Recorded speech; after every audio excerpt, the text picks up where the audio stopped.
को पाला, एक को ही रखा घर में, 4 को छोड़ दिया। फिर आगे लिखता है कि 4 को छोड़ा कहाँ, तो कहता है कि जब मेरा पहला बच्चा हुआ तो मैं अपनी पत्नी के पास नहीं था।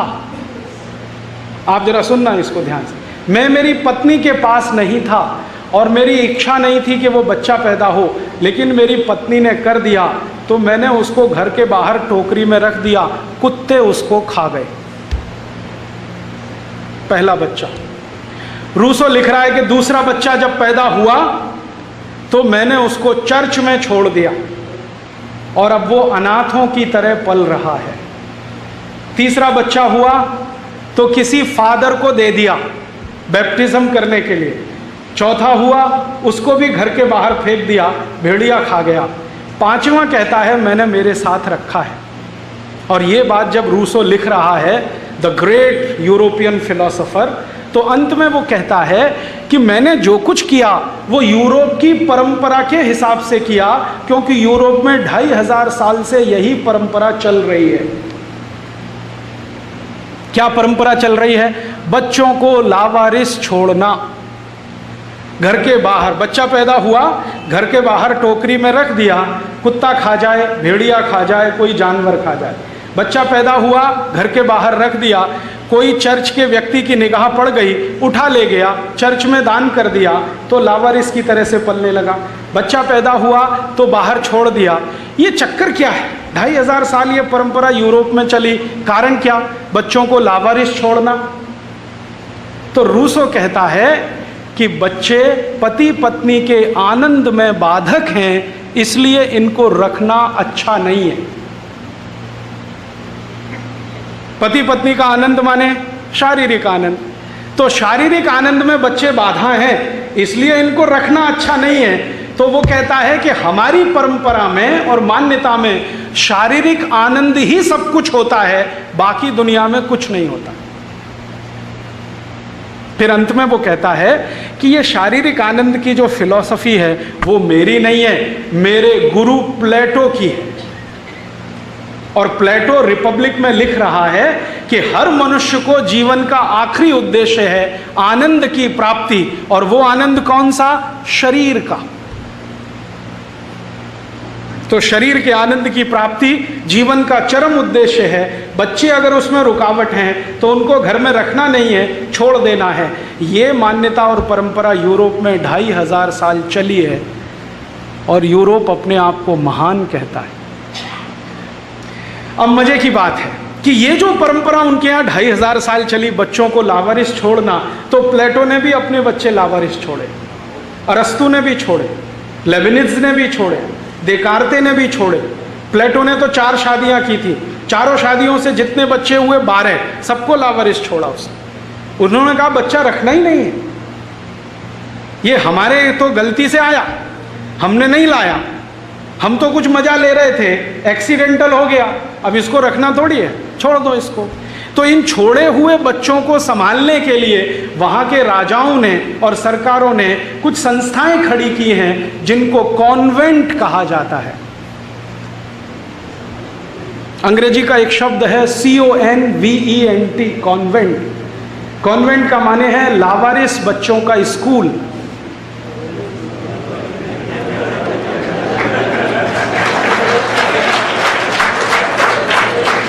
यूरोप की पुरानी पुस्तकें जब आप पढ़ेंगे ना तो बहुत सारी कॉन्वेंट संस्थाओं का वर्णन है उसमें। ये कॉन्वेंट, वो convent, Michelle convent, Jesus convent, Mary convent, फलाना कॉन्वेंट, ये सब कॉन्वेंट माने लावारिस बच्चों के स्कूल, क्योंकि बच्चों को माँ बाप पालते ही नहीं।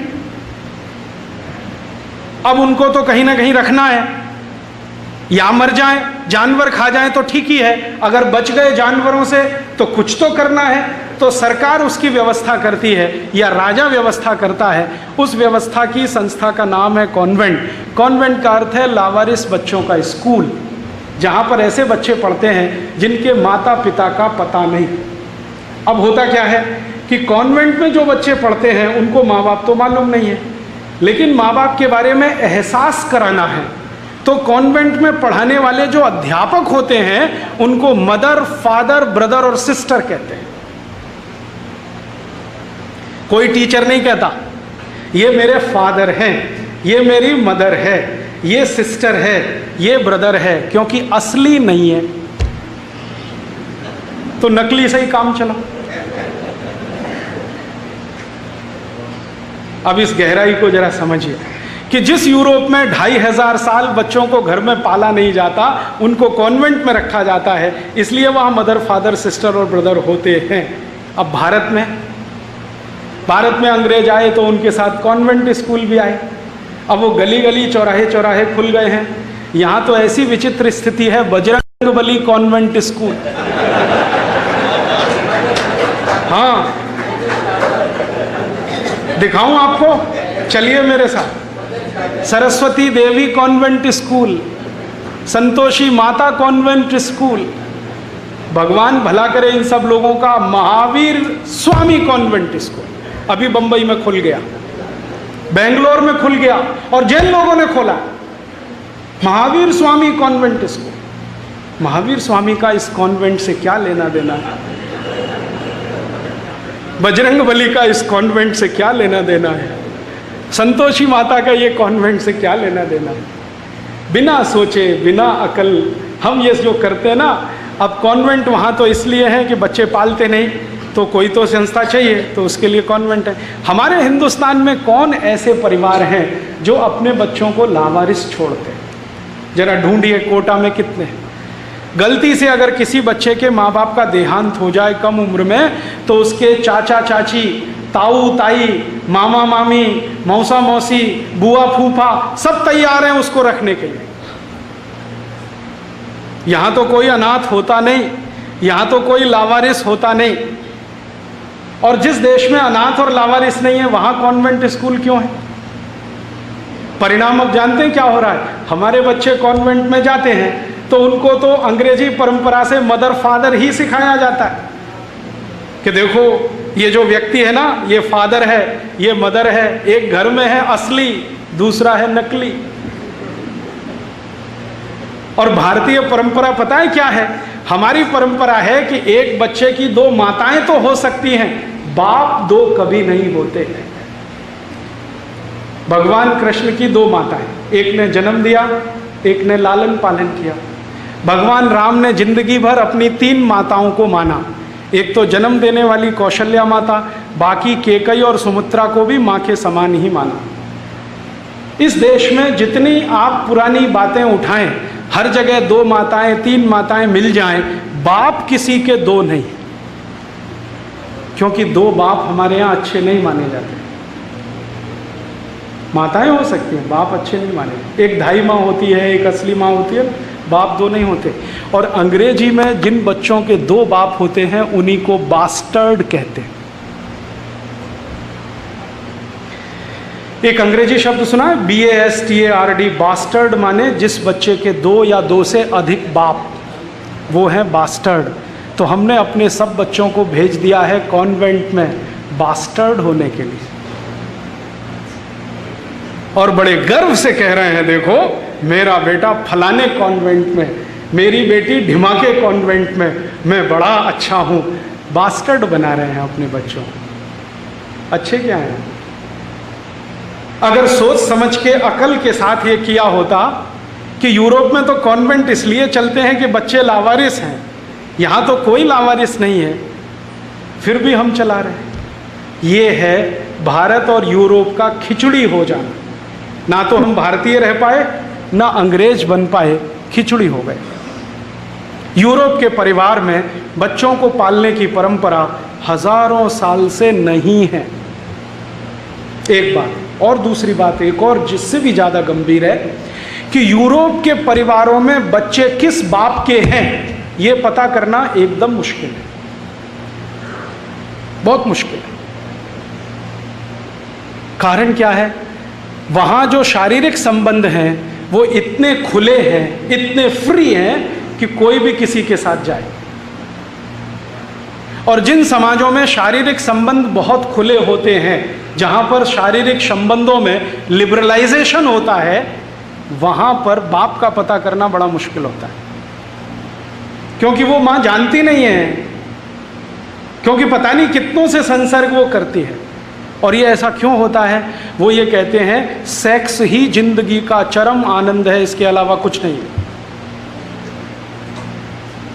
तो सेक्स भोगने के लिए एक पति से संतुष्ट होते हो तो ठीक है, नहीं तो 2 के पास, 3 के पास, 5 के पास, 10 के पास, 20 के पास, 50 के पास, कोई फर्क नहीं पड़ता, क्योंकि सेक्स संतुष्टि ही जिंदगी का चरम आनंद है, ध्यान रखना।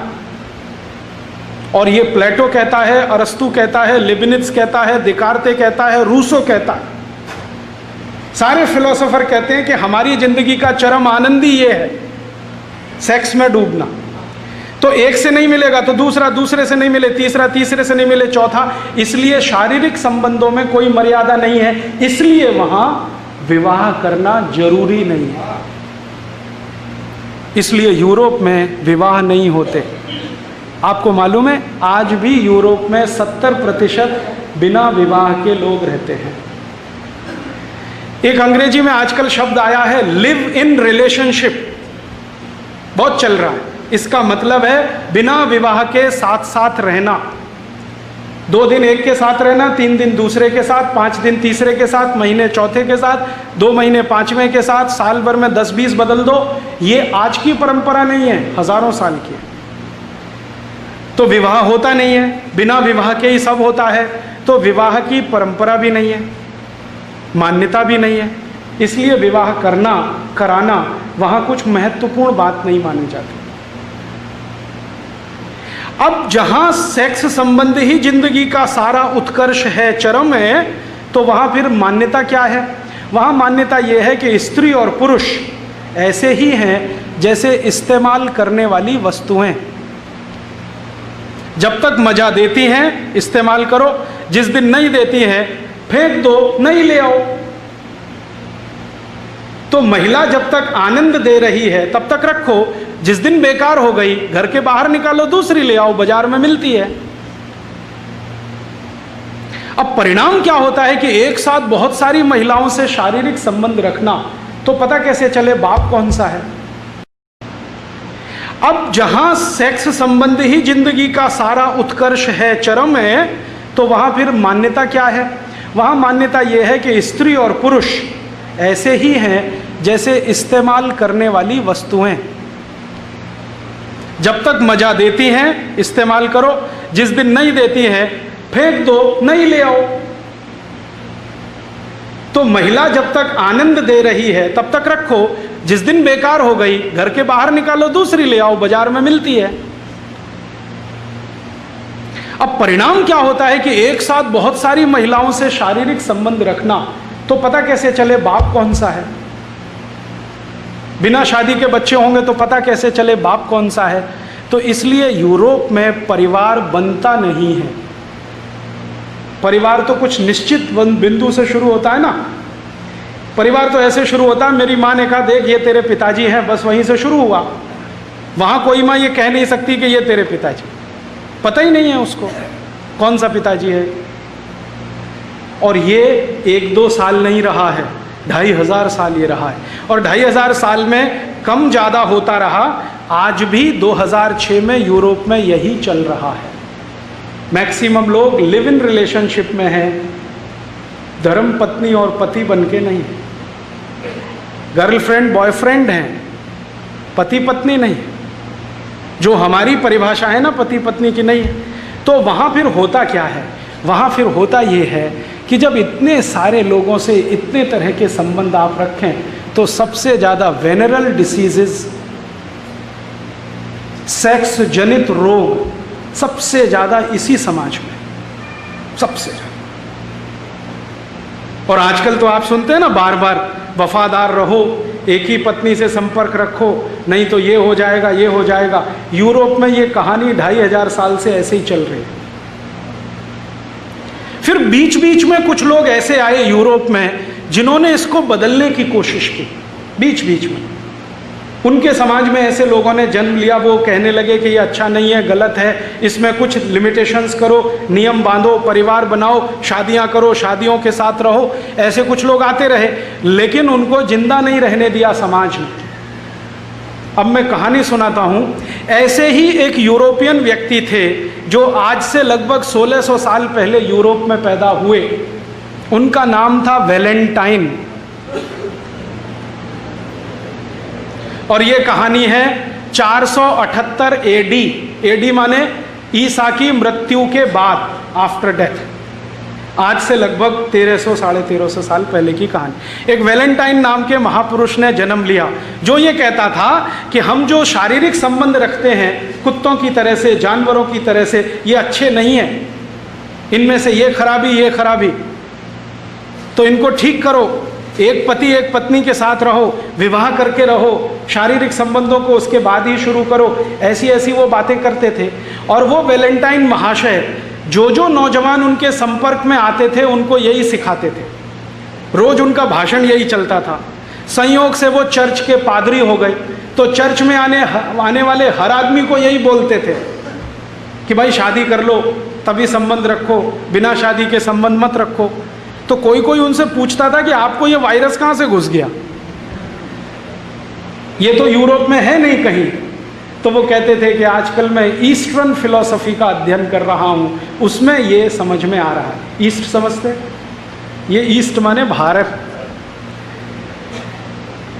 आज से 1600 साल पहले, 1700 साल पहले का भारत, पूरा ईस्ट लगभग वही था। चीन में भारतीय सभ्यता, बुद्धिज्म। इंडोनेशिया मलेशिया में भारतीय सभ्यता, बुद्धिज्म। जितनी दूर तक नजर जाती है ईस्ट और फार ईस्ट में, सब जगह भारत और भारती था। ये बाउंड्री तो अभी बनी। तो वो कह रहे हैं कि मैं आजकल ईस्टर्न फिलॉसफी का अध्ययन कर रहा हूं और मुझे लगता है कि वो परफेक्ट है। उसी के लिए मैं चाहता हूं कि आप ये मानो। तो कुछ लोग मानते थे। तो वो वैलेंटाइन पता है क्या करते थे? चर्च में बच्चों की शादियां कराते थे। चर्च में बच्चों की शादियां कराते थे, और एक दो नहीं, उन्होंने सैकड़ों शादियां कराई। जिस समय ये वैलेंटाइन हुए उस समय रोम में एक राजा था, उसका नाम था क्लॉडियस। बड़ा राजा था, सम्राट है, चक्रवर्ती सम्राट। क्लॉडियस ने कहा कि ये जो आदमी है वैलेंटाइन, हमारी यूरोप की परंपरा को बिगाड़ रहा है। हम बिना शादी करके रहने वाले लोग, मौज मजे में डूबने वाले लोग, और ये सबको शादियां करवाता फिर रहा है। तो क्लॉडियस ने एक दिन आदेश दिया कि वैलेंटाइन को पकड़ के लाओ। तो गया वैलेंटाइन को पूछा, तुम ये क्या गलत काम कर रहे हो, अधर्म फैला रहे हो, अपसंस्कृति ला रहे हो, हमको ये मंजूर नहीं है, वगैरह वगैरह।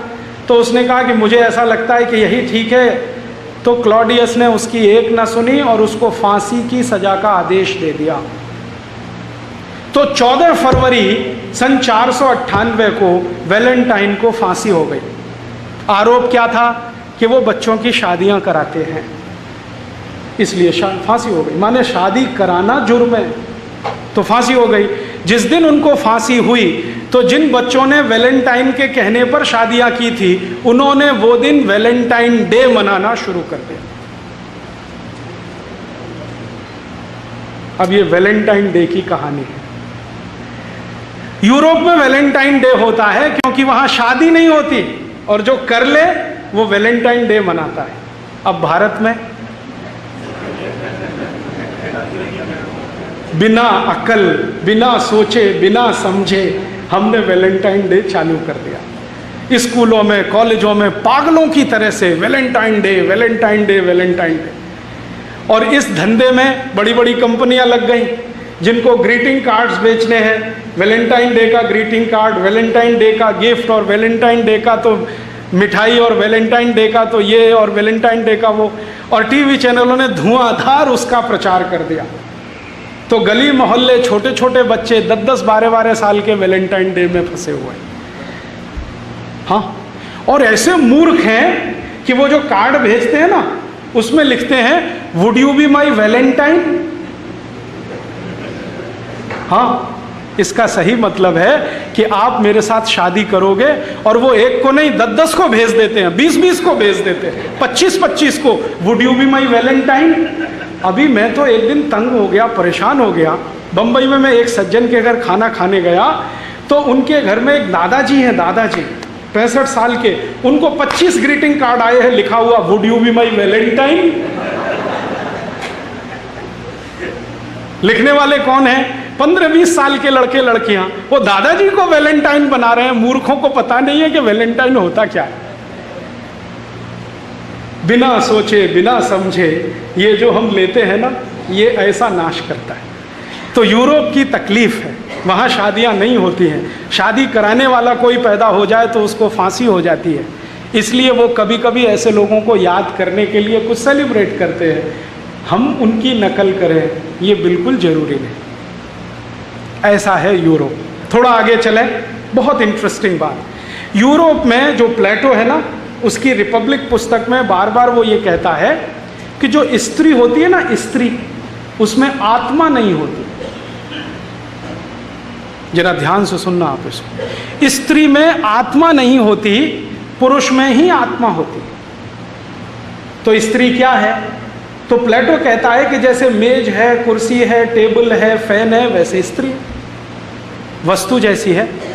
जब चाहो फेंक दो, जब चाहो उठा लो, उसमें आत्मा नहीं होती। वही प्लेटो अपनी किताब लॉज में लिखता है कि चूंकि स्त्री में आत्मा नहीं होती, इसलिए वो सत्य असत्य का विवेक नहीं कर सकती। क्या सत्य है, क्या असत्य है, क्या करने लायक है, क्या करने लायक नहीं है, तो उसका भेद नहीं कर सकती। इसलिए न्यायाधीश को आवश्यक है कि किसी स्त्री की बात को ना सुने। तो यूरोप में कानून बना कि कोई भी मुकदमे में स्त्री की गवाही स्वीकार नहीं की जाएगी। ये कानून बना यूरोप में, और ये कानून 1950 तक लागू रहा। आज से मात्र 60 साल पहले तक या 55 साल पहले तक ये पूरे यूरोप में, France, Germany, Sweden, Switzerland, Denmark, Norway, Belgium, सब देशों में ये कानून कि स्त्री की गवाही अदालत में स्वीकार नहीं होगी। 1950 में आके इस पे बवाल हुआ, क्योंकि वो कहते हैं ना स्त्री में आत्मा नहीं है। तो स्त्री में आत्मा नहीं है तो फिर यहाँ से बहुत कुछ शुरू हो जाता है। तो स्त्री संपत्ति की अधिकारी नहीं है, स्त्री फैसले लेने की अधिकारी नहीं है, स्त्री घर में वस्तु के जैसी है, सजावट के लिए रखो, जब खराब लगे तो बदल दो। माने खरीद बेच की वस्तु है, बदलने की वस्तु है। और 1950 तक तो यूरोप की बैंकों में महिलाओं को बैंक अकाउंट खोलने का अधिकार नहीं था। 1950 तक ये जो बैंक ऑफ अमेरिका है ना, ANZ, ग्रिंडलेज, स्टैंडर्ड चार्टर्ड, इन सभी बैंकों में अप टू 1950s कोई महिला का अकाउंट नहीं था, सब पुरुष के अकाउंट। महिला अकाउंट खोल नहीं सकती, ऑपरेट नहीं कर सकती। क्यों? उसको आत्मा नहीं है, तो समझ नहीं है, तो बुद्धि नहीं है, तो सत्य असत्य का विवेक नहीं है। ये उनकी मान्यता। तो न्याय व्यवस्था में, कानून व्यवस्था में, शिक्षा व्यवस्था में, पारिवारिक व्यवस्था में स्त्री हमेशा वहाँ नीचे नीचे और नीचे रही।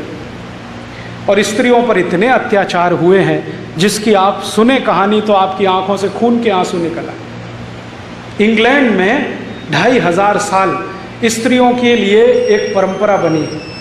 वो परंपरा क्या है कि अगर किसी स्त्री को पुरुष ने छोड़ दिया तो वो किसी काम की नहीं है। अब उसको क्या करो, लाठियों से पीट के या तो मार डालो या उसका मर्डर करो, नहीं तो वो विच हो जाएगी। विच समझते हैं? डायन, WITCH, विच माने डायन। नहीं तो वो डायन बनेगी और समाज को खराब करेगी। तो जिस स्त्री को पुरुष ने छोड़ दिया, या तो पत्नी के रूप में, या रखेल के रूप में जिसको कैप्ट कहते हैं, या कॉल गर्ल के रूप में, या वैश्याओं के रूप में, उन सब स्त्रियों को जलाकर मार डाला। आप सोच सकते हैं, एक दो नहीं, लाखों को। और यूरोप की इतिहास की किताबें भरी पड़ी हैं कितने स्त्रियों को किस देश ने जलाया, किस साल में। इंग्लैंड में कितनी जलाई गई, स्कॉटलैंड में कितनी जलाई गई, न्यू साउथ वेल्स में कितनी जलाई गई, फ्रांस में कितनी जली, बेल्जियम में कितनी, जर्मनी में कितनी। फिर इन सब स्त्रियों ने इकट्ठा होके एक अभियान शुरू किया और उसका नाम है वीमेंस लिबरलाइजेशन, स्त्री मुक्ति। फ्रांस में एक बहुत बड़ी लेखिका हुई, उसका नाम था सिमोन द बोवार। बहुत बड़ी लेखिका है, फिलोसोफर है। फ्रांस का एक बहुत बड़ा फिलोसोफर था जियां पाल सार्त्र, जो रूसों के समकक्ष माना जाता है। तो जियां पाल सार्त्र की शिष्या थी सिमोन द बोवार। उसने एक अभियान शुरू किया फ्रांस से, जो धीरे धीरे सब यूरोप के देशों में फैला, कि स्त्रियों को अधिकार दो, बैंक अकाउंट खोलने का अधिकार दो, संपत्ति का अधिकार दो। आपको सुनकर आश्चर्य होगा कि जो देश अपनों को पार्लियामेंट्री डेमोक्रेसी का जनक कहते हैं ना, उन देशों में 1400 साल स्त्रियों को वोट देने का अधिकार नहीं था, क्योंकि उसमें आत्मा नहीं है, वो सत्य असत्य को समझती नहीं। 1400 साल वोट नहीं देने दिया उनको। तो सिमोन द बोवार ने कहा कि इनको वोट देने का अधिकार मिलना चाहिए, संपत्ति का अधिकार मिलना चाहिए, इनको बराबरी मिलनी चाहिए, पुरुष के बराबर इनको माना जाना चाहिए। और ये आंदोलन वर्षों वर्षों चला, जिसमें काफ़ी स्त्रियां मारी गई, उनको पीटा गया, अत्याचार हुए। अंत में जाकर थोड़ा सफल हुआ जब कुछ देशों ने स्त्रियों को वोट अधिकार दिया, कुछ देशों ने बैंक अकाउंट खोलने का अधिकार दिया, कुछ देशों ने उनको आगे आगे पुरुष के बराबर माना। अदालत ने उनको स्वीकार किया कि हाँ, ये भी गवाही दे सकती है, वरना तो। और थोड़े दिन तक कुछ देशों में पता है क्या चला, अदालतें क्या करती थी, एक पुरुष की गवाही 3 स्त्री के बराबर। हाँ, एक पुरुष की गवाही 3 स्त्री के बराबर। और जो पुरुष ये कह दे कि ये स्त्री बदचलन है, तो उस स्त्री की कोई गवाही स्वीकार नहीं। ऐसी स्थिति। तो परिणाम क्या हुए, इन देशों ने पिछले 50 साल में कानून बनाए, कानून बनाकर स्त्रियों की स्थिति को सुधारने की कोशिश की। और वो सुधरते सुधरते थोड़ी बहुत आई है, लेकिन अभी भी पूरी नहीं आई है। आपको मालूम है, अमेरिका में स्त्री राष्ट्रपति नहीं हो सकती। आपको मालूम है ये बात? आज भी नहीं हो सकती। 21वीं शताब्दी में अमेरिका जा रहा है, वहां कोई स्त्री राष्ट्रपति नहीं हो सकती। और अमेरिका का पिछले 200 साल का इतिहास उठा लीजिए, एक भी स्त्री राष्ट्रपति नहीं हुई, आगे भी नहीं होगी। अमेरिका में कितना ही लंपट पुरुष हो, राष्ट्रपति हो सकता है। लंपटों का सरदार, champion of extra marital affairs, गुंडा, बदमाश, चोर, उचक्का, बेईमान, लुच्चा, लफंगा, कोई भी प्रेसिडेंट हो सकता है, लेकिन एक सद्गुणी स्त्री राष्ट्रपति नहीं हो सकती। ये है असलियत यूरोप और अमेरिका। अब हमारे यहाँ क्या हुआ कि उनके यहाँ तो ये समस्या थी, हमने उसको नकल किया। और नकल करके क्या कर दिया, हिंदुस्तान में भी स्त्री मुक्ति आंदोलन शुरू हुआ। हाँ, और जोरदार। और वो स्त्री मुक्ति आंदोलन के कुछ नेता हैं इस देश में, जिनसे मैं मिल चुका हूं। मैं उनसे पूछता हूं, स्त्री मुक्ति क्या है? सिगरेट पीना स्त्री मुक्ति। जैसे पुरुष पीता है ना, हम भी पिएंगे, स्त्री मुक्ति। शराब पीना स्त्री मुक्ति। पुरुष के साथ बैठकर शराब पीना स्त्री मुक्ति। पुरुष के साथ बैठकर सिगरेट पीना स्त्री मुक्ति। पुरुष जैसे कपड़े पहनता है वैसे पहनना स्त्री मुक्ति। पुरुष जैसे बाल रखता है वैसे बाल कटवाना स्त्री मुक्ति। हमने ये तमाशा शुरू कर दिया इस देश में, बिना सोचे बिना समझे, मूर्खों के मूर्ख, कूड़ मगज। हम स्त्री मुक्ति में लगे हुए हैं। उनको शराब पिला रहे हैं, सिगरेट पहना रहे हैं, जीन्स पहना रहे हैं, टॉपलेस शर्ट पहना रहे हैं। और अब तो इतनी बुरी हालत हो गई है, कुछ विश्वविद्यालय इस देश में ऐसे हैं जिन्होंने स्त्री मुक्ति के नाम पर आंदोलन चलाया है, ब्रा नहीं पहनना, क्योंकि स्त्री मुक्ति। जैसे पुरुष रहता है ना, ऐसे रहना, स्त्री मुक्ति। मूर्खों के मूर्ख, बिना सोचे बिना समझे ये कर।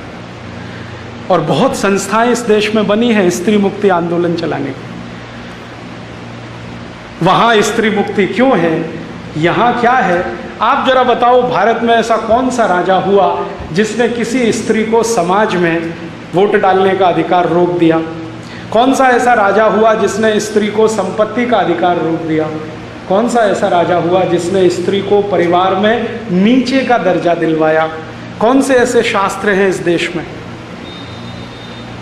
यहाँ तो हम जितने भी शास्त्र पढ़ते हैं ना, हर जगह घुमा फिराकर एक बात आती है जिसका एक ही अर्थ है, यत्र नार्यस्तु पूज्यन्ते रमन्ते तत्र देवता। जहां स्त्रियों का स्थान ऊंचा होता है ना, वहां देवता भी निवास करते हैं, क्योंकि स्त्रियों में जो गुण हैं वो ईश्वरीय माने जाते हैं। आपको मालूम है भारत में, ये मुझे एक दिन पता चला, अब तक मुझे नहीं मालूम। एक दिन मैं दक्षिण भारत के केरल के एक मंदिर में गया पूजा करने, क्योंकि मैं उस गांव में व्याख्यान देने गया था। तो मंदिर के पुजारी ने कहा, माफ़ कीजिए, आप अंदर नहीं जा सकते। वो पुजारी ने एक दिन पहले मेरा व्याख्यान सुना था, मेरे व्याख्यान में किसी ने परिचय दिया था, उस परिचय में ये कहा गया कि ये राजीव दीक्षित अविवाहित हैं, माने इनकी पत्नी नहीं है। तो पंडित ने कहा, आप अंदर नहीं जा सकते। मैंने पूछा क्यों? आप सुनिए उस पंडित की बात। उसने कहा, आप में पवित्रता नहीं है। मैंने पूछा वो क्यों? कि आपकी धर्मपत्नी नहीं है। मैंने पूछा, ये धर्मपत्नी का पवित्रता से क्या लेना देना है? तो उन्होंने कहा कि पवित्रता मनुष्य में धर्मपत्नी के आने के बाद ही आती है, उसके पहले नहीं आती। उसके पहले उसमें लंपटता रहती, पवित्रता नहीं रहती। और इतनी गहरी बात उस पुजारी ने मुझे कह दिया। तो हम गृहस्थी बसाते हैं, परिवार बनाते हैं मोक्ष जाने के लिए, और वो परिवार में स्त्रियों को लाते हैं शारीरिक आनंद की प्राप्ति के लिए। तो वो जब शारीरिक आनंद की प्राप्ति के लिए स्त्री को देखेंगे तो स्त्री उनको कैसी दिखेगी? भोग वस्तु जैसी। और हम जब मोक्ष की प्राप्ति का उसको साधन बनाएंगे तो हमको स्त्री कैसे दिखेगी? देवी के जैसी। इस देश में बहुत सारे पति पत्नियों को मैंने पूछा है कि जिंदगी के कुछ 2, 4, 5 मिनट को छोड़कर आपको अपनी पत्नी कैसी दिखती है? तो कहते हैं बहन के जैसी, माँ के जैसी, चाची के जैसी, मौसी के जैसी, ताई के जैसी, यही दिखाई देती है। यूरोप में कोई कल्पना नहीं कर सकता कि स्त्री ये भी हो सकती है, बहन के जैसी, माँ के जैसी, मौसी के जैसी, ताई के जैसी, चाची के जैसी। है नहीं, क्योंकि वहाँ तो भोग की वस्तु है, सेक्स ऑब्जेक्ट है। अब वो जो भोग की वस्तु है, सेक्स ऑब्जेक्ट है, तो वहाँ जितना भी कॉमर्शलाइजेशन हुआ या जितना भी बिजनेस फैला है, उसने स्त्री को सेक्स ऑब्जेक्ट के रूप में ही इस्तेमाल किया। जैसे आप किसी भी विदेशी कंपनी का विज्ञापन अगर देखो तो हर विज्ञापन में स्त्री शरीर का वो भरपूर इस्तेमाल करेंगे। भले विज्ञापन ब्लेड का हो लेकिन चेहरा स्त्री का दिखाएंगे। ब्लेड आप जानते हैं, शेविंग ब्लेड। तो शेविंग ब्लेड तो पुरुषों के इस्तेमाल करने की चीज़ है, उसमें स्त्री का चेहरा क्यों? क्योंकि आपकी सेंसुअलिटी को हिट करना है, आपके लोअर इंस्टिंक्ट को हिट करना है। यूरोप की जितनी भी कंपनियां कपड़े बनाती हैं ना, शूटिंग शर्टिंग्स के, वो सब महिलाओं के शरीर पर डाल डाल के उनका विज्ञापन कराते हैं।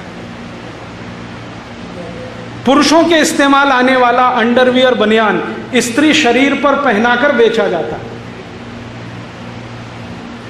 और वहाँ के जितने भी अखबार हैं, जितनी भी पत्रिकाएं हैं, अगर आप उनको ठीक से पढ़ लें तो वहाँ के अखबार एक दिन का 1 किलो का होता है, इतना वजन का होता है। 250-300 पन्ने उस अखबार में हो सकते हैं। 3/4 हिस्सा उस अखबार का भरा रहता है वेश्याओं के विज्ञापन से। भाई आप लोग यार जरा भी समझते नहीं। बाहर चले जाओ ना बात करने के लिए, इतने शांति से सब लोग सुन रहे हैं और आप कचर कचर कर रहे हैं। कोई भी विज्ञापन अखबार का उठा के देखो, यूरोप और अमेरिका में मैगजीन उठाकर देखो, पढ़ो उसको आप, 101% विज्ञापन महिलाओं के, वेश्याओं के। मेरा फिगर इतना है, ब्रेस्ट इतना है, लोअर पार्ट इतना है, आप आइए फोन पर संपर्क करिए। यूरोप के अखबार हो या अमेरिका के। और उनकी हेडलाइंस भी अखबारों की कुछ इसी तरह की होती है। डायना आज स्विमिंग पूल में उसके साथ गई नहाने के लिए, वो नेशनल न्यूज़ हेडलाइन, हाँ नेशनल न्यूज़। डायना मर गई तो हेडलाइन भी मर गई। इस तरह की स्थिति है। अखबार हो, मैगजीन हो, पत्रिकाएं हो, भरी पड़ी है। फिर वहाँ के जो टेलीविज़न चैनल हैं, वो जो सीरियल्स बनाते हैं, वो भी स्त्री को सेक्स ऑब्जेक्ट के रूप में ही रख के काम करते हैं। अब हिंदुस्तान में क्या हुआ, हमने उनके टीवी चैनलों के सीरियल की नकल करनी शुरू कर दी, हमने उनकी मैगजीन की नकल करनी शुरू कर दी, उनके अखबारों की नकल करनी शुरू कर दी। तो इस देश में भी सीरियल बनने लगे। सास भी कभी बहू थी, घर घर की कहानी, तेरी मेरी कहानी, कहीं किसी रोज, पता नहीं क्या क्या नाम, एक ही थीम, एक्स्ट्रा मैरिटल अफेयर्स। सभी सीरियल का एक ही थीम, एक्स्ट्रा मैरिटल अफेयर्स। हर सीरियल में किसी की पत्नी किसी के पति के साथ भाग गई, किसी का पति किसी दूसरी की पत्नी के साथ भाग गया, कोई पुरुष 3 स्त्रियों को फंसाना चाहता है, कोई स्त्री 10 पुरुषों को फंसाना चाहती है। जो यूरोप और अमेरिका का कचरा है वो हमारे टीवी सीरियलों में घुस गया और ये रोज दिखाया जा रहा है। हम बड़े प्रेम और शांति से देख रहे हैं, इस उम्मीद में कि इसमें से कुछ मजा आएगा। मजा क्या आएगा, थोड़े दिन में आपके घर में यही होने लगेगा, ऐसे ही होने लगेगा। क्यों होने लगेगा, इसलिए होने लगेगा कि मैं बचपन की एक कहानी याद है, मुझे माताजी मंदिर लेके जाती थी, तो मैं कहता था रोज रोज एक ही मंदिर में आना और वही भगवान का दर्शन करना, इसमें क्या रखा है। तो मेरी माताजी कहती थी कि देख, बार बार दर्शन करने से ईश्वर के जो गुण हैं वो अपने अंदर आने लगते हैं, इसलिए एक ही मंदिर में जाना, बार बार दर्शन करना बुरा नहीं है। अब ये बात मैं कभी भूलता नहीं। अब हमारे घरों में रोज रोज एक ही तरह के सीरियल का दर्शन हम करते हैं, तो उनके भी गुण हम में आने लगेंगे तो तर्क चल जाएगा, एक्स्ट्रा मैरिटल अफेयर्स में क्या खराबी है, क्योंकि यूरोप और अमेरिका में कोई खराबी नहीं है, तो यहाँ क्या खराबी है। और जब ये चल पड़ेगा तो सब कुछ टूटेगा, इस देश में सब कुछ टूटेगा। यूरोप और अमेरिका में तो परिवार है नहीं, तो टूटने के लिए कुछ है नहीं, वो तो पहले से ही टूटा हुआ है। यहां व्यवस्थित परिवार है, ये टूट गया तो सब टूट जाए। और हमारे यहाँ आज हिंदुस्तान में स्त्रियों के प्रति जो हिंसा बढ़ रही है, बलात्कार के केसेस आ रहे हैं, छेड़खानी की घटनाएं बढ़ रही हैं, इनका बहुत बड़ा असर विदेशी दर्शन से है, यूरोपियन फिलॉसफी से है, जो हर सड़क चलती स्त्री को सेक्स ऑब्जेक्ट मानता है। हमारी आंखों में आ गया, और आंखों में आ गया है तो उतर गया शरीर में। तो हमारे आज की पढ़ाई से निकले हुए जो लड़के लड़कियां हैं ना, ये ऐसे ही देखते हैं एक दूसरे को।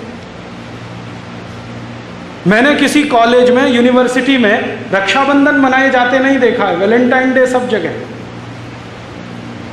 अब ये रक्षाबंधन नहीं रहेगा और वैलेंटाइन डे सब जगह आ जाएगा तो वो तो सेक्स ऑब्जेक्ट ही होने वाला है ना।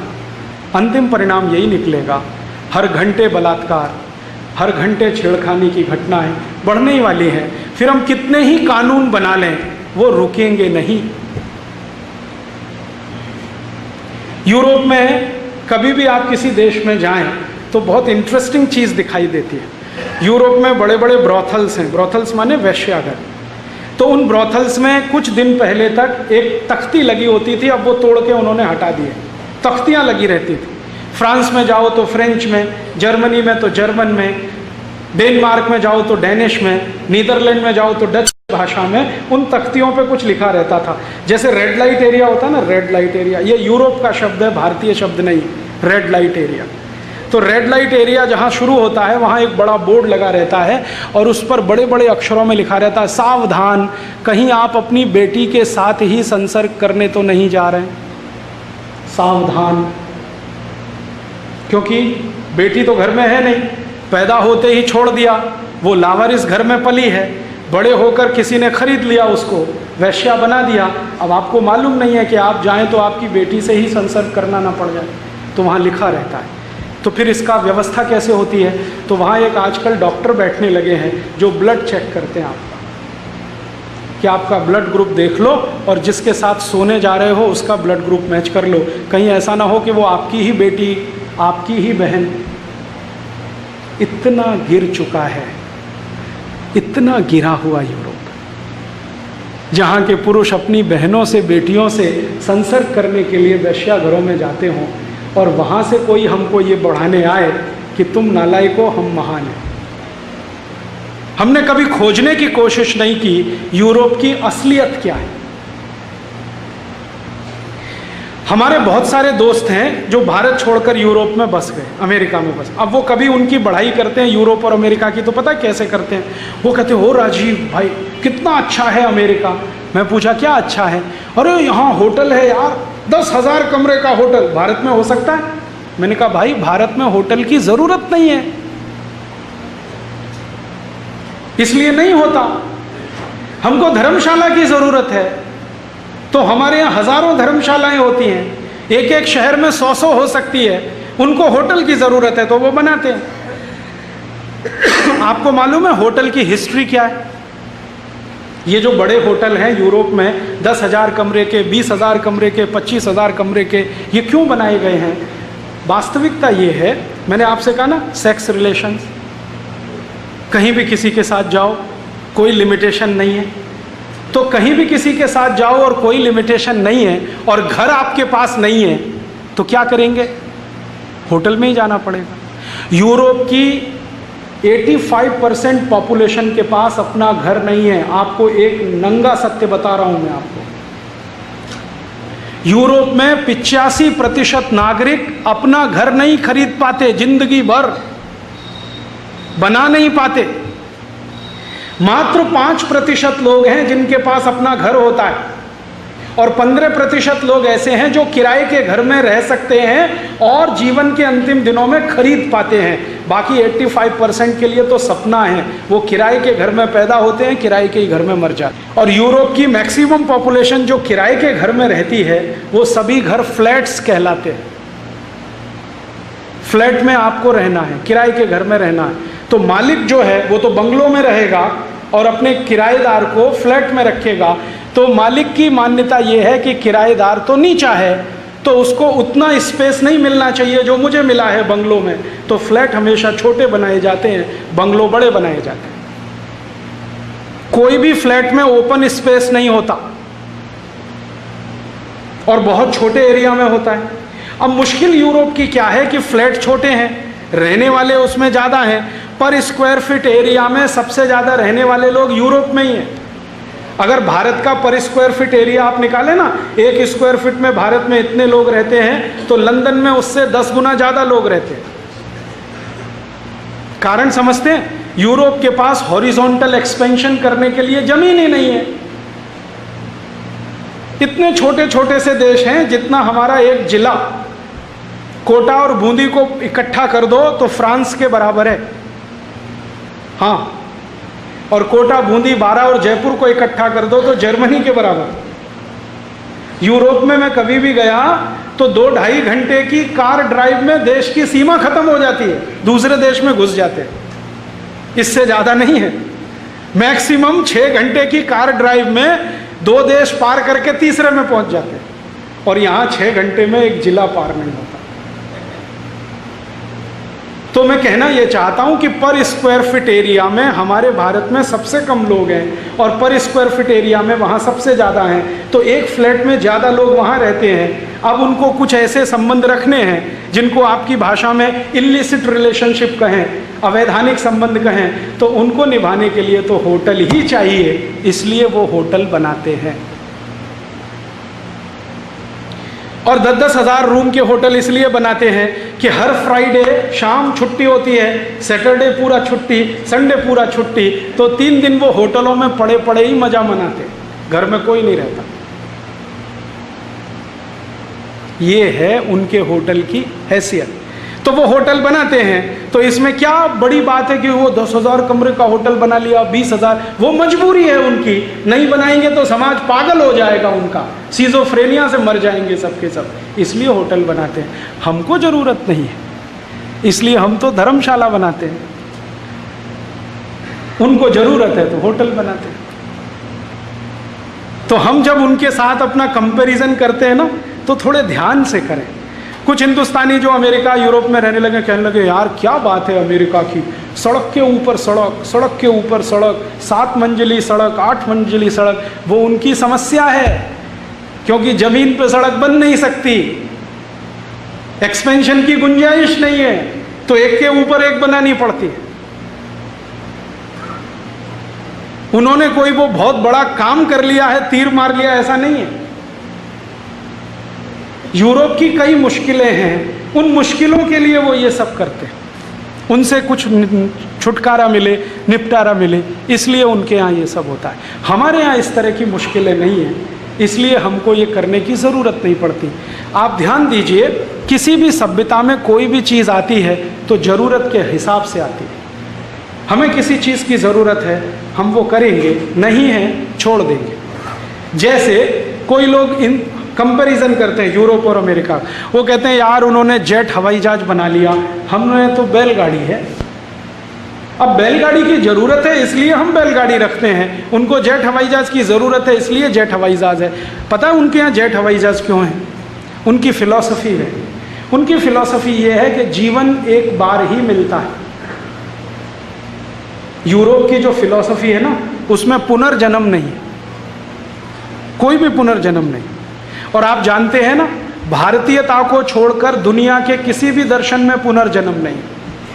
इस्लाम में पुनर्जन्म नहीं है, ईसाइयत में पुनर्जन्म नहीं है, कुरान हदीस में पुनर्जन्म नहीं है, बाइबल ओल्ड टेस्टामेंट में पुनर्जन्म नहीं है। पुनर्जन्म सिर्फ इस देश में है, और एक बार नहीं, बार बार बार बार बार बार। उनके यहाँ एक ही बार है जन्म। तो वो बोलते क्या है वहाँ के फिलोसोफर, कि जन्म एक ही बार मिला है तो जितना मजा करना है यही करो, अगली बार तो मिलेगा नहीं, तो जल्दी जल्दी मजा करो, तो हर चीज़ जल्दी जल्दी करो, तो जेट हवाई जहाज लाओ, तो ये लाओ, स्पीड बढ़ाते जाओ, क्योंकि जन्म एक ही है। भारत में बार बार जन्म। मैंने एक बार एक किसान को पूछा कि आप तो बैलगाड़ी से चलते हैं, बहुत देर लगती है, तो उनका हाँ लगती है तो क्या? मैंने कहा आपको देर लगती है तो माल देर में आपका पहुंचता है बाजार में। तो उन्होंने कहा तो क्या? तो इससे पैसा कम आता है। तो उसने कहा तो क्या? तो मैंने कहा आपको मजा करने के लिए टीवी फ्रिज घर में नहीं आता क्योंकि पैसा कम है, तो उससे क्या? तो मैंने कहा उसमें बहुत मजा आता है, टीवी देखो, सिनेमा देखो। तो उसने कहा मजा तो मुझे बैलगाड़ी में बैठने में भी आता है। अब तो कहानी खत्म सारी। वो ये कहता है कि जब मैं बैलगाड़ी में चलता हूँ तो बैल के गले की जो घंटी है, मुझे ऐसा लगता है कि भगवान कृष्ण की बंसरी बज रही है, मैं सुनते हुए आराम से जाता हूँ, और मुझे कुछ पड़ी नहीं है। जो करना है इस जन्म में, बच गया तो अगले जन्म में, उसका बच गया तो अगले जन्म में। बार बार में बैठेंगे उसके दोस्त, सगे संबंधी, रिश्तेदार, नातेदार, वो हो गए उसके सब मिनिस्टर, और अंत में डाइनिंग टेबल से दूर रहेंगे उसके नौकर चाकर, वो हो गई प्रजा। ये है डेमोक्रेसी। राजा है ना, राजा, वो सबसे प्रमुख है, क्योंकि डाइनिंग टेबल का सेंट्रल पॉइंट वो है। अब यूरोप में क्या होता है कि जो बच्चे होते हैं ना, वो डाइनिंग टेबल पर अपने बाप के साथ नहीं बैठ सकते। आपको ये बात पचेगी, हजम होगी कि कोई बेटा अपने बाप के साथ बैठकर खाना नहीं खा सकता? वो वहाँ का नियम है। बाप खाना खाएगा अपने दोस्तों के साथ, फिर बच जाएगा तो बेटे खाएंगे, और अंत में बचेगा तो नौकर चाकर, और सबसे अंत में उसकी पत्नी खाएगी। ऐसी है उनकी व्यवस्था। बाप के साथ बच्चे खाना नहीं खाते। कभी कभी साल में 1-2 दिन ऐसे आते हैं जब बच्चों को अपने बाप के साथ बैठकर खाने का अधिकार है, और वो दिन है क्रिसमस। उस दिन वो अपने बाप के साथ बैठ के डाइनिंग टेबल पे खाना खा सकते हैं, बाकी किसी दिन भी नहीं। क्यों? क्योंकि बच्चे और माँ दोनों की हैसियत परिवार में नीची है। बच्चों को तो मैंने कहा लावारिस छोड़ना है, और माँ तो माँ है नहीं, वो तो एक रखेल जैसी है, वैश्या जैसी है, इस्तेमाल करना है और छोड़ देना है। तो बच्चे और माँ की हैसियत ख़राब है, जो भी है वो बाप की है। आपको सुनकर हैरान हुई होगी कि बच्चे का पैदा होना या ना होना ये बाप की इच्छा पर निर्भर है। यूरोप में माँ की कोई इच्छा नहीं, उसको जन्म मिलेगा नहीं मिलेगा बाप तय करेगा। और यूरोप में 2500 साल ये परंपरा रही है कि बच्चा पैदा होते ही बाप पहले उठाएगा, जो माँ ने उठा लिया तो उसको फेंकना पड़ेगा, कुत्ते खा जाए, भेड़िया खा जाए। और माँ बच्चे को दूध नहीं पिला सकती यूरोप में, नर्स दूध पिलाती, माँ नहीं पिला सकती। तो नर्सों के दूध पर बच्चे पलते हैं वहाँ, इसलिए यूरोप में नर्सों की मांग सबसे ज़्यादा है। आप कभी कभी अखबार में सुनते हैं ना, इंग्लैंड में भारतीय नर्सों की इतनी मांग है, अमेरिका में इतनी मांग है। क्यों? नर्सिंग करना है। नर्सिंग माने बच्चों को दूध पिलाना। माँ नहीं पिलाएगी, नर्स पिलाएगी। ये उनकी मान्यता है। और इस मान्यता से जब आगे बढ़ते हैं, डाइनिंग टेबल पे पत्नी साथ नहीं रहती, बच्चे साथ नहीं रहते और पति खाना खाता अपने दोस्त मित्रों के साथ, तो ऐसी ही उनकी स्टेट है, राज्य की व्यवस्था है, और उसको वो डेमोक्रेसी कहते हैं। ये डेमोक्रेसी वहाँ 700-800 साल से चल रही है। इसमें क्या होता है, बाप ने जो बोल दिया वो कानून, बाप ने जो बोल दिया वो नियम, राजा ने जो बोल दिया वो कानून, राजा ने जो बोल दिया वो नियम। हमारे यहाँ क्या होता है, शास्त्रों ने बोला वो कानून, शास्त्रों ने बोला वो नियम, शास्त्र की मानना है, माँ बाप की नहीं। और शास्त्र के बाद हम किसी को मानते हैं तो गुरु, गुरु ने जो बोला नियम, गुरु ने बोला वो कानून, उनके यहाँ नहीं है। तो वहां क्या होता है, राजा सब कुछ तय करता है, प्रजा को तय करने का अधिकार नहीं है। राजा जो कुछ तय करेगा प्रजा पालन करेगी, प्रजा उसमें हस्तक्षेप नहीं करेगी। ये उनकी मान्यता है। अब इस मान्यता में कानून कैसे हैं, नियम कैसे हैं, व्यवस्थाएं कैसी हैं। यूरोप में जितने बड़े बड़े राजा हुए, सब ने अपने अपने कानून बनाए और उनमें काफ़ी झगड़े हुए। वो राजा बदलते थे, कानून बदलता था, राजा बदलता था, कानून बदलता था, राजा बदलता था, कानून बदलता था। अब हमने भी क्या किया, यूरोप की नकल करके पार्लियामेंट्री डेमोक्रेसी ले आया। यहाँ भी क्या हो रहा है, सरकार बदलती है, कानून बदलते हैं, सरकार बदलती है, कानून बदलते हैं, सरकार बदलती है, कानून बदलते हैं। एक सरकार एक कानून बनाती है, दूसरी कहती है ये बेकार है, इसका बदल दो, दूसरा लाओ। हमारे यहाँ जो धर्म शास्त्रों के आधार पर सनातन सत्य था, जो कानून में माना जाता था, वो सब हट गया। अब सीपीसी, आईपीसी, आरपीसी, सीआरपीसी, सरकार बदलती रहे, हम उसके हिसाब से चलते रहे। और वहाँ सरकार कौन चलाता है, राजा। राजा कहाँ से आएगा, जो परंपरा से है, उसका बाप राजा तो बेटा राजा, बेटे का बेटा राजा, बेटे का बेटा राजा। अब भारत में क्या हो रहा है, अम्मा प्रधानमंत्री तो बेटा प्रधानमंत्री, बेटा प्रधानमंत्री तो बेटे का बेटा प्रधानमंत्री, वो प्रधानमंत्री तो आगे प्रधानमंत्री। हो रहा है कि नहीं। अब हम चिल्लाते हैं कि भारत में भाई भतीजावाद, ये तो आने ही वाला है, क्योंकि यूरोप की नकल की हमने। कानून वहां के कैसे, एक छोटा सा मैं आपको किस्सा सुनाता हूं। ये किस्सा है आज का नहीं, अरिस्टोटल के जमाने का। अरिस्टोटल का एक चेला था, उसके खिलाफ एक मुकदमा आया। मुकदमा आया, चेले का नाम था डेमोस्थनीज। अरिस्टोटल का एक चेला, एक शिष्य, उसका नाम था डेमोस्थनीज। तो उसके खिलाफ एक मुकदमा आया राजा के दरबार में। मुकदमा ये था कि उसने अपने पड़ोसी का धन और संपत्ति लूट लिया, डेमोस्थनीज ने। डेमोस्थनीज ताकतवर था, उसका पड़ोसी कमजोर था।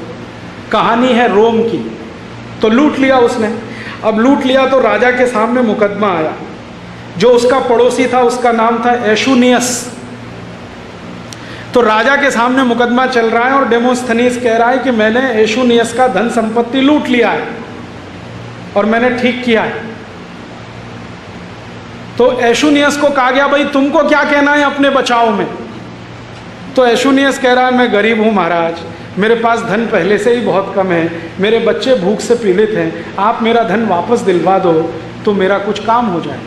तो डेमोस्थनीज क्या कहता है दरबार में, वो कह रहा है कि मेरी कीमत, डेमोस्थनीज कह रहा है, मेरी कीमत एशुनियस से अधिक है, क्योंकि मैं अरस्तु का चेला हूँ, अरस्तु का शिष्य हूँ, तो इसलिए मेरी कीमत अधिक है।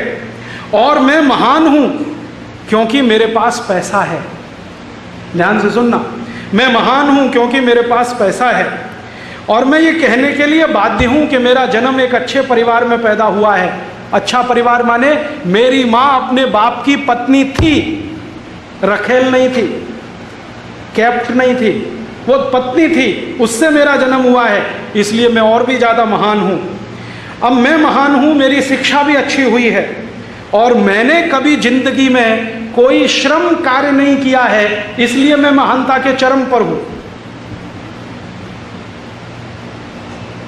आपको एक छोटी घटना सुनाता हूं। प्लेटो कहता था कि जो हाथ से श्रम करते हैं वो सबसे घटिया लोग हैं और सबसे ऊंचे लोग वो हैं जो कोई श्रम नहीं करते।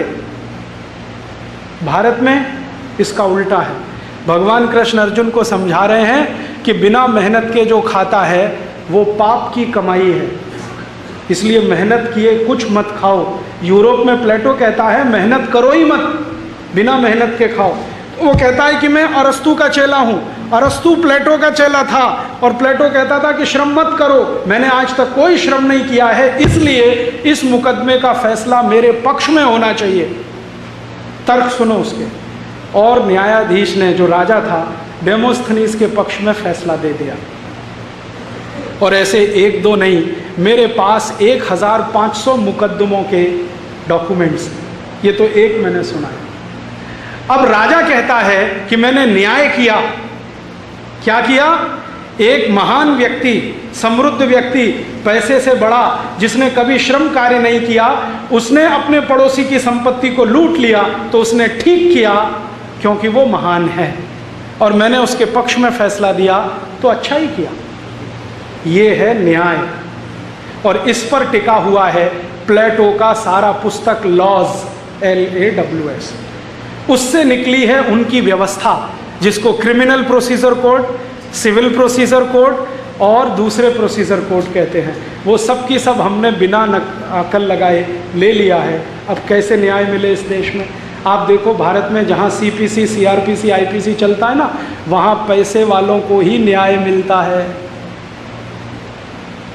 हमारे राष्ट्रपति अब्दुल कलाम ने चीफ जस्टिस को एक चिट्ठी लिखी है कि क्या कारण है भारत की आज़ादी के 50 साल में गरीबों को ही फांसी हो रही है, किसी अमीर को फांसी नहीं हुई, जबकि उन्होंने क्राइम गरीबों से ज़्यादा किए। तो चीफ जस्टिस के पास जवाब नहीं है डॉक्टर अब्दुल कलाम के इस पत्र का। मेरे पास जवाब है, क्योंकि हमने कानून और न्याय व्यवस्था अंग्रेजों से ली है, उनसे नकल की है, तो उनके यहाँ न्याय तो पैसे वाले को ही मिलता है, ताकतवर को ही मिलता है, गरीब को न्याय लेने का अधिकार ही नहीं है, क्योंकि उसमें आत्मा नहीं है। तो ऐसी पूरी व्यवस्था उनकी, उसकी हम नकल करके अपने देश में सोचें कि सुख शांति आएगी, मुझे नहीं लगता कि इसमें कोई सुख शांति आएगी। तो आप बोलेंगे क्या करना चाहिए? अब मैं अपने व्याख्यान का अंत करने जा रहा हूँ। मुझे ये लगता है कि भारत में दो ही काम करने के लिए अब हमारे पास स्थान है। या तो हम यूरोप की ये जो मान्यताएं हैं ना, उनके हिसाब से अपने को बदल लें, या हमारे देश की अपनी मान्यताओं के हिसाब से अपनी व्यवस्थाओं को बदल लें। हमने ये जो पार्लियामेंट्री डेमोक्रेसी यूरोप की नकल करके लाई है, उसका अंतिम परिणाम है संसद में माँ बहन की गाली, जो यूरोप में बहुत सामान्य है, सभी संसदों में। तो अगर हम इसी पार्लियामेंट्री डेमोक्रेसी को चलाना चाहते हैं, तो जो दृश्य आपने देखा, थोड़े दिन बाद इससे भी भीभत्स देखने को मिलेगा। तो आप तय कर लीजिए कि यही चलाना है, तो अपने को यूरोप के हिसाब से बदल लीजिए और ये मान लीजिए कि न्याय पैसे वाले को ही मिलेगा, अन्याय हर गरीब को झेलना ही पड़ेगा, सुख सुविधाएं पैसे वालों को ही मिलेंगी, गरीबों को तो दुख और दुख में से ही निकलना पड़ेगा। तो ये मान लीजिए, और अगर ये मान लिया तो सारा किस्सा खत्म, कुछ करने की ज़रूरत ही नहीं है। जब हमने मान लिया कि गरीब तो गरीब रहेंगे, दुखी रहेंगे, पीड़ित रहेंगे, न्याय मिलेगा नहीं, व्यवस्था में उनका कोई स्थान होगा नहीं, तो बहुत शांति है मन में, कुछ करना ही नहीं। और जो आप ये माने कि भारतीय व्यवस्था के अनुकूल चलाना हो, तो भारत में तो पता है क्या है, भारत में ये है कि आत्मा सभी में है, वो मनुष्य हो या मनुष्येतर। चींटी में भी आत्मा है, मक्खी में भी आत्मा है, मनुष्य में भी है, स्त्री में भी है, पुरुष में भी है। और हमारी मान्यता है आत्मा सबकी समान है, किसी की बड़ी और छोटी नहीं है। जब आत्मा सबकी समान है और सब में आत्मा है, तो हमें हमारी व्यवस्था इस हिसाब से बनानी पड़ेगी जिसमें हर आत्मा को सम्मान मिले और न्याय मिले। उनके यहाँ आत्मा ही नहीं है, स्त्री में, मजदूरों में आत्मा नहीं है, तो उनकी व्यवस्था उनके हिसाब से वो बनाएंगे। वो अपनी व्यवस्था बनाएं, चलाएं, उसमें खुश रहें, हमें उनमें कोई आपत्ति नहीं है। तकलीफ की बात यह है कि उनकी व्यवस्थाओं को हम अपने यहाँ लाएं और नकल करके उसको अपने देश में चलाएं, और फिर ये कल्पना करें कि इससे भारत सुखी हो जाएगा, समृद्धशाली हो जाएगा। ये अपने को धोखा देना है, और 60 साल से यही हो रहा है। जो भी सरकार आती है अंग्रेज और यूरोप की व्यवस्थाओं में ही देश को सुधारने की कोशिश करती है। अंत में क्या होता है? कुछ सुधरता नहीं है। 59 साल में इतनी राजनीतिक पार्टियां आई, देश वहीं का वहीं है, क्योंकि व्यवस्था बदली नहीं है। तो अब हमें दो ही चीज़ें करनी है, या तो हमारी व्यवस्था जो अंग्रेजों की बनाई हुई और दी गई है, अंग्रेजों के बनाए हुए कानून, अंग्रेजों के बनाए हुए नियम आज भी इस देश में चल रहे हैं। आप जानते हैं अंग्रेजों ने भारत को गुलाम बनाने के लिए 35,735 कानून बनाए, वो सब के सब चल रहे हैं। छोटे छोटे नियम भी चल रहे हैं, जैसे संडे की छुट्टी यूरोप में होती है क्योंकि चर्च जाना है, हम क्यों करें? हमारे लिए संडे तो, मंडे तो, ट्यूसडे तो सब बराबर है। यूरोप में रविवार महत्वपूर्ण है क्योंकि वो ईसाईयत को मानते हैं। अरब देशों में शुक्रवार महत्वपूर्ण है क्योंकि वो इस्लाम को मानते हैं। यहूदियों में शनिवार महत्वपूर्ण है क्योंकि वो जुडाइज़म को मानते हैं। हमारे लिए रविवार, सोमवार, शनिवार सब एक जैसे हैं क्योंकि हम सबको मानते हैं। हमारे यहाँ सोमवार किसी का दिन है, मंगल किसी का, बुध किसी का, बृहस्पति किसी की, शुक्र किसी का, शनिवार उनके यहाँ तो ये है। अब हम उनकी नकल करके चलें, कैसे चलेगा? रविवार की छुट्टी तो बंद होनी चाहिए इस देश में, क्यों चलनी चाहिए?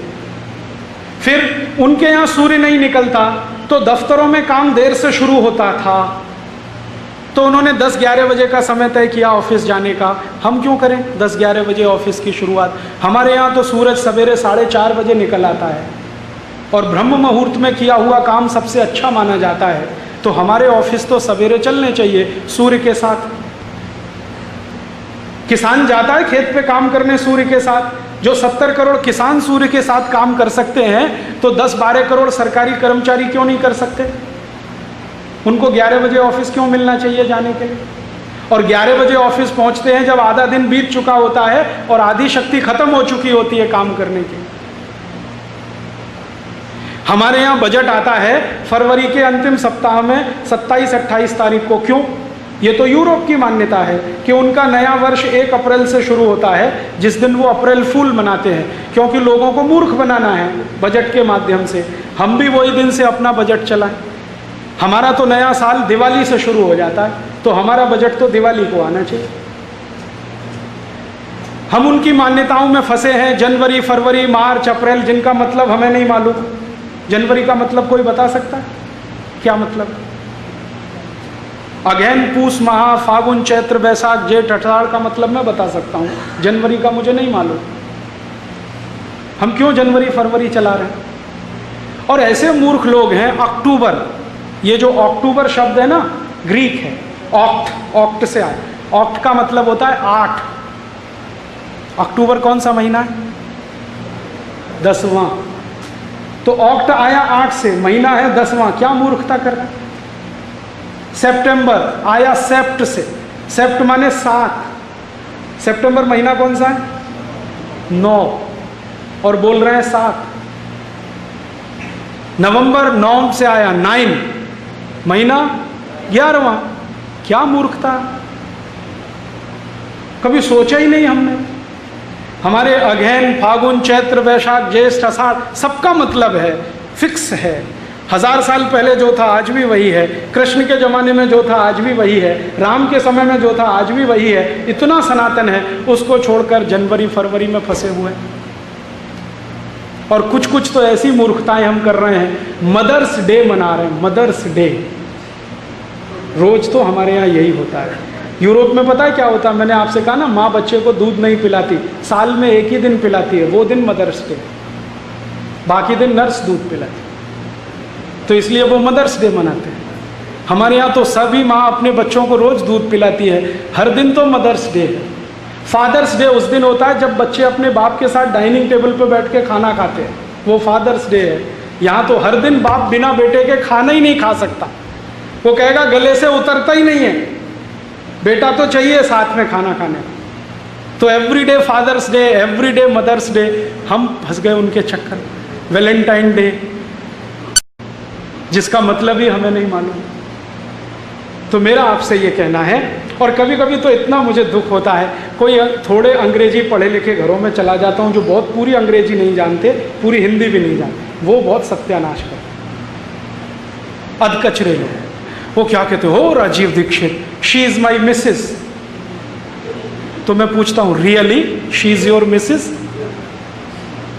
क्योंकि प्लेटो ने मिसेस शब्द दिया है वैश्याओं के लिए, रखेल को मिसेस कहते हैं। आपने सुना है यूरोप में so and so Mrs, so and so Mrs, Mrs Pandey, Mrs Sharma, Mrs ये, माने उसकी रखेल, पांडे की रखेल मिसेस पांडे, सब शर्मा की रखेल मिसेस शर्मा। हम अपनी धर्मपत्नी को मिसेस बनाने में लग गए बिना सोचे समझे, बिना अकल के। She is my Mrs. तब मैं पूछता हूं रियली? तब वो थोड़े बौखला है। और धर्मपत्नियों ने पति को मिस्टर बना दिया। मिस्टर माने उसका उल्टा। और मिस तो बहुत ही खराब शब्द। मिस माने एक ऐसी वैश्या जो कई पुरुषों के साथ सोए। मिसेस तो किसी एक की ही रहती है, मिस तो किसी की भी होती है। हमने अपनी बेटियों के नाम के आगे बड़े गर्व से मिस आकृति, मिस फलाना, मिस ढिमाका लगा दी। पहले शब्दों को जाने फिर उनका उपयोग करें। मम्मी शब्द है यूरोप में, मम्मी माने डेड बॉडी, मरा हुआ शरीर। हमने बच्चों को चिल्ला चिल्ला के मम्मी बोल सिखा दिया। पप्पा जिसका कोई मतलब ही नहीं है अंग्रेजी, पापा शब्द का कोई अर्थ नहीं। मम्मी का तो है भी कि डेड बॉडी, पापा का तो वो भी नहीं, बुलवा रहे हैं पापा पापा पापा। और अंकल आंटी तो बहुत ही खतरनाक। अंकल पता है क्या होते हैं? जैसे कोई बाप है, उसके भाई हैं जो उसके बाप की दूसरी रखेलों से पैदा हुए हैं, वो सब अंकल हैं। और आंटी उसका फीमेल पार्ट है। हम किसी को भी अंकल और आंटी बोल देते हैं बिना सोचे समझे, और सामने वाला स्वीकार भी कर लेता, उसको मालूम नहीं है कितनी बड़ी गाली दे रहा है।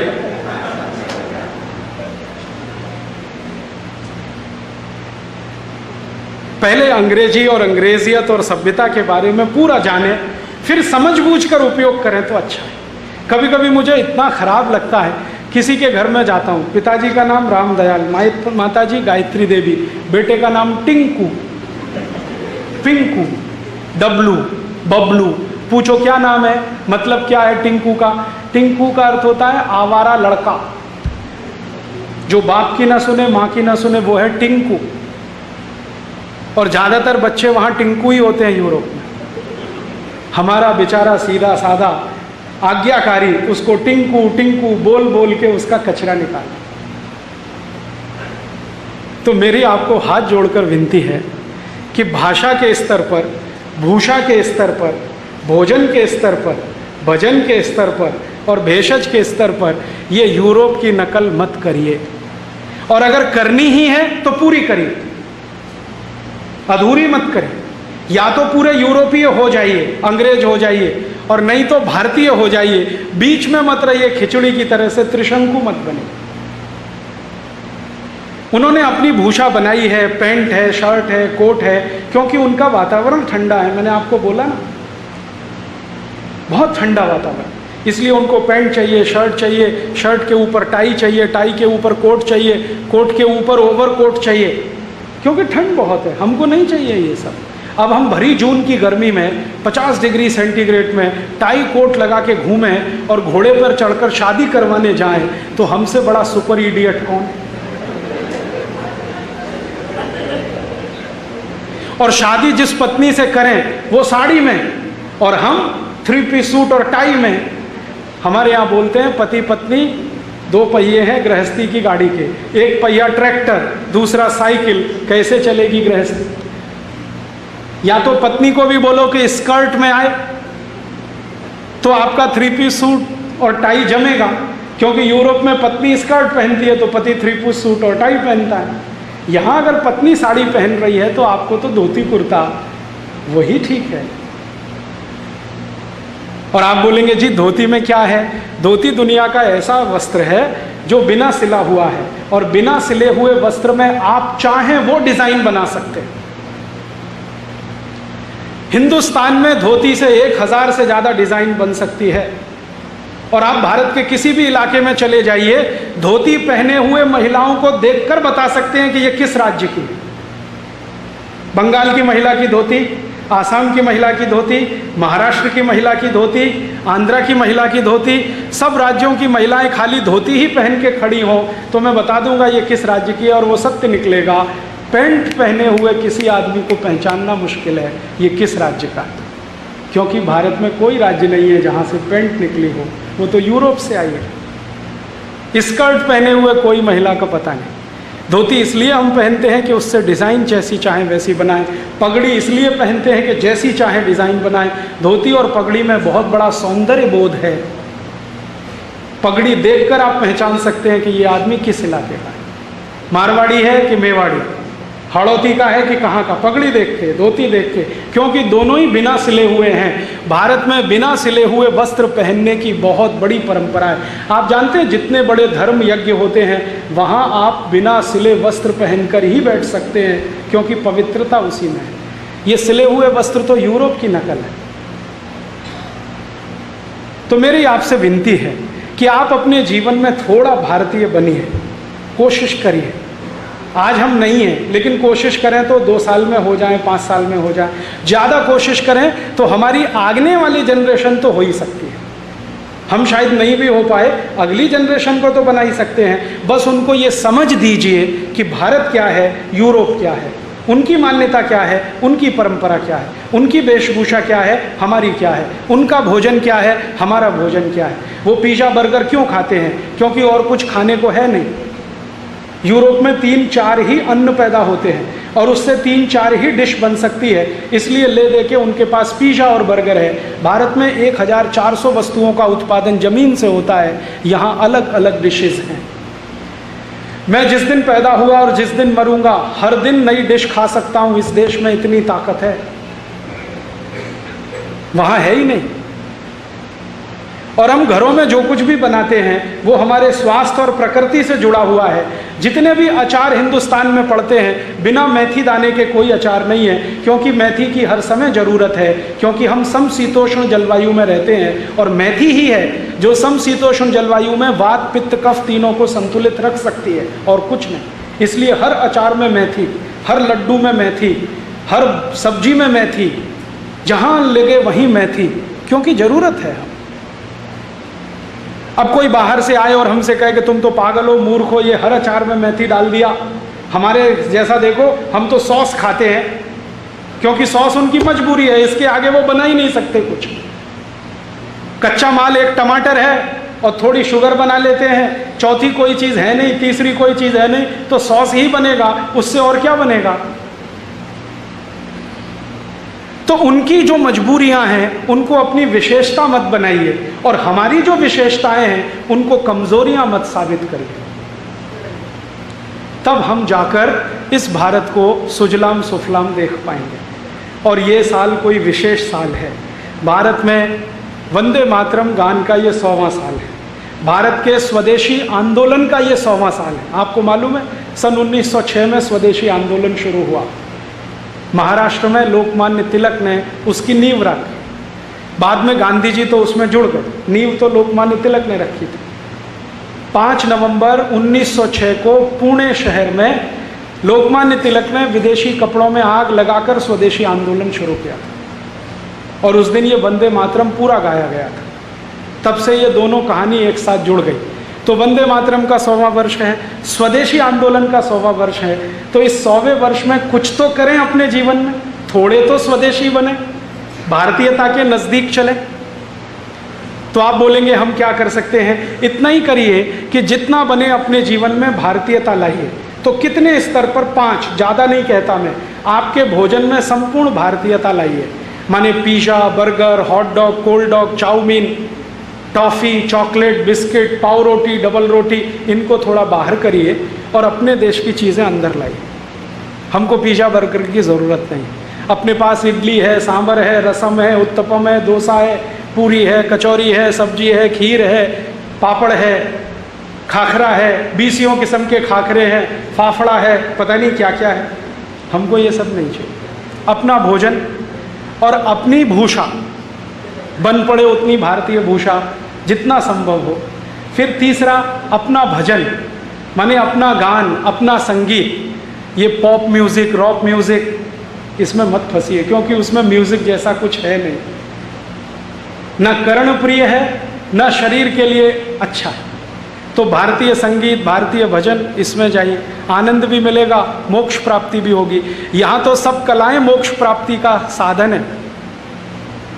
फिर उसके बाद भारतीय भजन के बाद भारतीय भेषज माने औषधि, जितनी बने भारत की औषधि खाइए। अब तो आपको मालूम है यूरोप के बड़े बड़े डॉक्टर कह रहे हैं कि एलोपैथी में कोई औषधि नहीं है, आप खाओ सब जहर है, ताकत आपकी है कि पचा लो तो जिंदा, नहीं तो मर जाओ।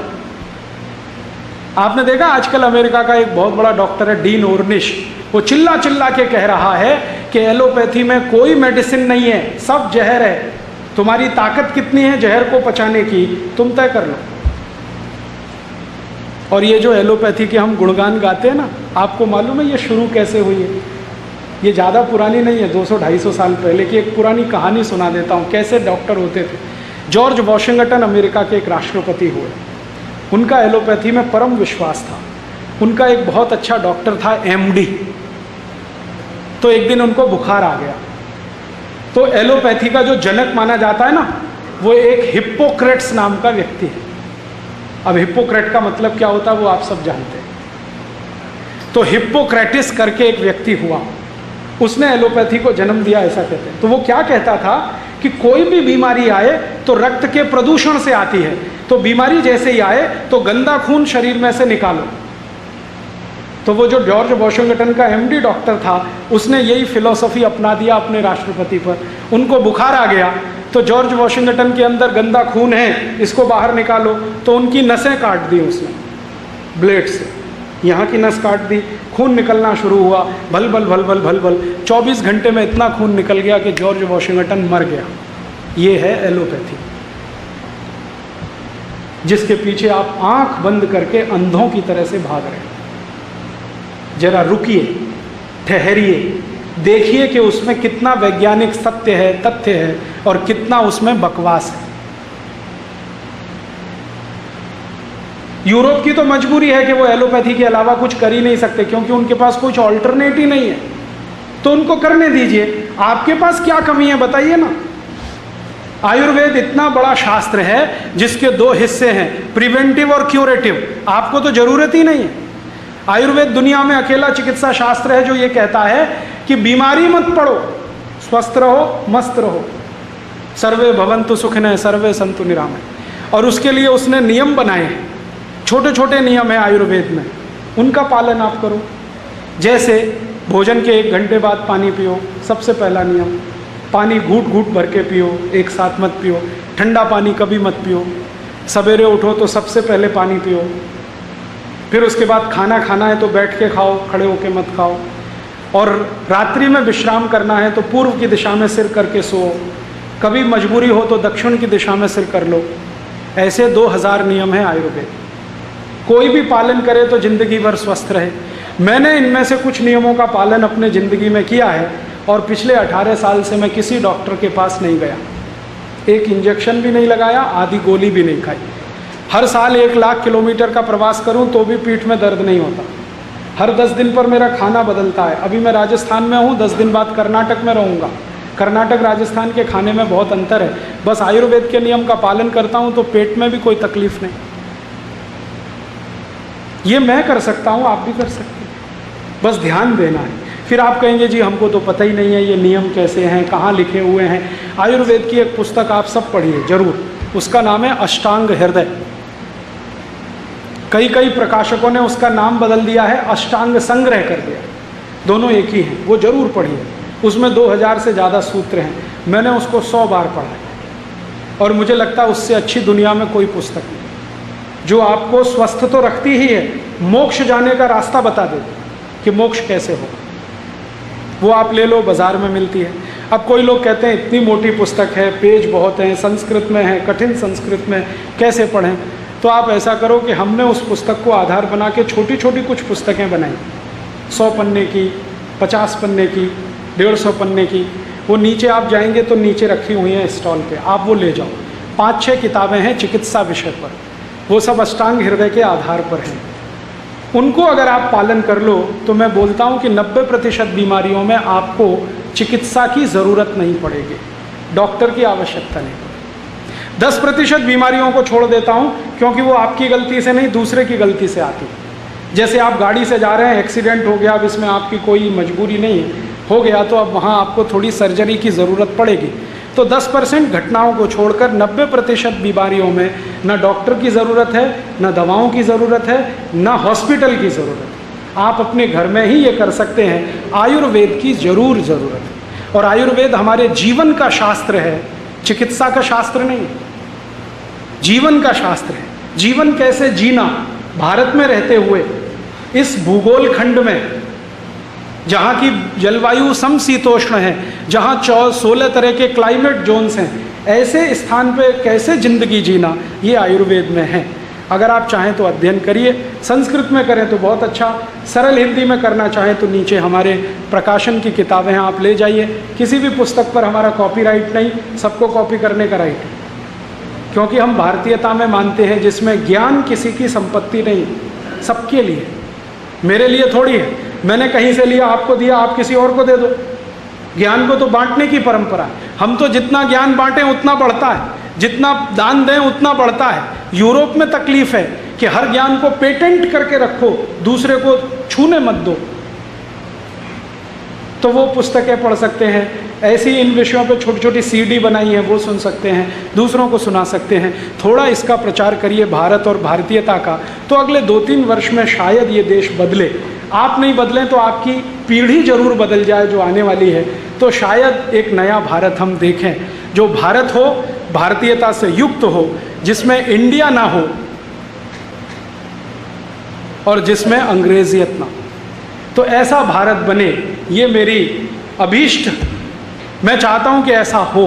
इसी के लिए ये सारा अभियान है, और इस अभियान को थोड़ी तेज गति देने के लिए बहुत जल्दी हम TV चैनल पर ये सब शुरू करने जा रहे हैं। जितना मैंने आपको सुनाया आज, ये मेरे कुल अध्ययन का 2% है। इस विषय पर मैं 40 दिन कथा कह सकता हूँ, रोज 3 घंटे, यूरोप के बारे में और भारत के बारे में। लेकिन आपके पास उतना समय नहीं, मेरे पास भी नहीं है। तो हम जितना आज समझ पाए, सुन पाए, इसी पर चिंतन मनन करें और इसको थोड़ा आगे समझने की और कोशिश करते रहें। अपने को समझ लें और उनको समझ लें, तो क्या रखना है, क्या छोड़ना है, ये तय हो जाएगा। और जिस दिन ये तय हो जाएगा, उस दिन भारत भारत हो जाएगा। ऐसी माने प्रार्थना ईश्वर से मैं करता हूँ, और आप सबको शुभकामना देता हूँ। वंदे मातरम के शताब्दी वर्ष में, स्वदेशी आंदोलन के